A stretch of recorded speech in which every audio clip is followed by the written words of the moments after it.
dose d'économie.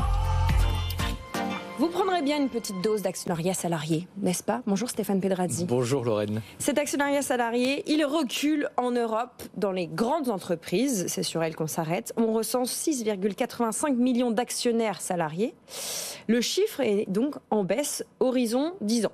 Oui, si on regarde l'actionnariat des grandes entreprises européennes, les salariés détiennent en moyenne 3% du capital. Il y a 12 ans exactement, on était à 3,1%, donc c'est effectivement un recul.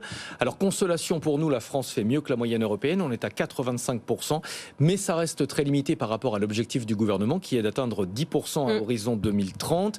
Et on peut dire aujourd'hui, pour résumer, qu'un salarié sur 5 est actionnaire de son entreprise contre 1 sur 4 il y a quelques années. Alors, est-ce que c'est regrettable ?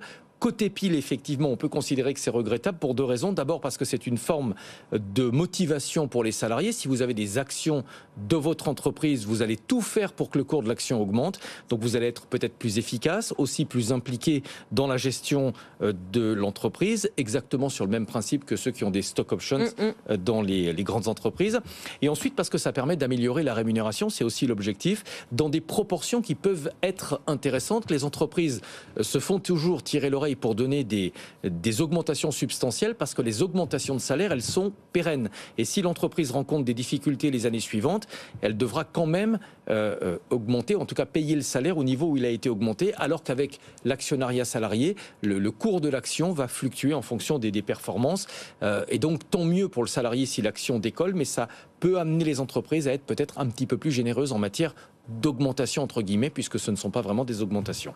Mais, car il y a un mais, du côté des syndicats, ce recul n'est pas forcément une mauvaise nouvelle, parce que globalement, les syndicats ne sont pas très favorables à cet actionnariat salarié. Oui, et tout dépend effectivement de la manière dont c'est mis en place. Il ne faut pas que cet actionnariat salarié, ça remplace totalement le salaire, ou en tout cas les augmentations de salaire. Et c'est justement le point des syndicats. Il ne faut pas que ça se substitue aux augmentations de salaire, et particulièrement à celles qui sont attribuées au mérite, parce que le salarié lambda, et ça c'est leur discours, n'a pas à prendre tous les risques.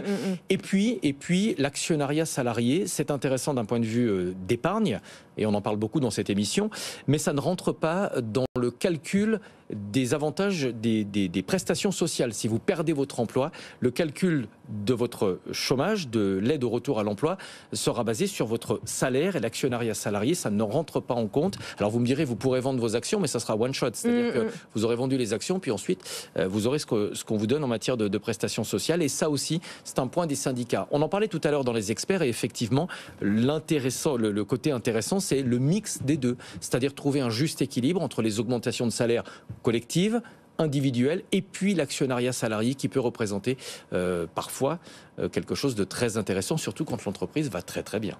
Surtout sur le long terme. Et surtout sur le long terme. Ça pose la question de l'engagement. Merci beaucoup Stéphane Pedrazzi pour cette dose d'économie à retrouver en podcast et en replay d'ici quelques secondes sur le site BFM Business et aussi sur YouTube si vous voulez participer à la discussion dans l'espace commentaire de YouTube. Dites-nous ce que vous en pensez de cet actionnariat salarié.